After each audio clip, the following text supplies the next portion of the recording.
యేసయ్య మనం ప్రేమిస్తున్న దేవుడు. ఆయన మన కొరకు ప్రాణం పెట్టిన దేవుడు. ఆయన నిన్ను గద్దిస్తున్నాడంటే, నిన్ను శిక్షిస్తున్నాడంటే అది నీ క్షేమం కొరకే, అది నీ మేలు కొరకే, క్షేమాభివృద్ధి కొరకే. ఒక తోట యజమాని ఉన్నాడు. ఆ తోట యజమాని ఆ తోటలో చెట్లు వేస్తున్నాడు. అన్ని చెట్లు వేస్తున్నాడు.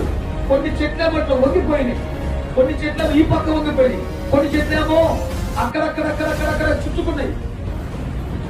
ఈ చెట్లు ఎదగాలంటే ఏం చేయాలా? ఆ తోట మనం ఏం చేస్తాడు?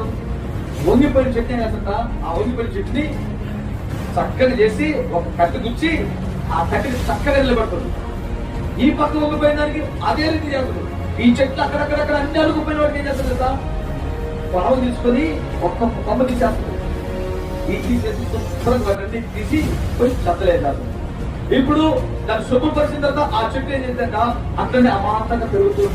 అలాగనే ఒక తోట పని తన తోట ఎదుగుతున్నప్పుడు ఏవేమైతే పనికిరానివన్నీ తీగలన్నింటి తీసివేస్తాడో, అలాగే పరిశుద్ధాత్మ దేవుడు సంఘములో తన బిడ్డలు ఫలించాలంటే దేవుడు తన వాక్యంతో ఖండించినప్పుడు, దేవుడు తన వాక్యంతో బుద్ధి చెప్పినప్పుడు సరి చేసుకోవాలా. సరి చేసుకున్న వాళ్ళే స్థిరపరచబడతారు. సరి చేసుకున్న వాళ్ళే బలపరచబడతారు.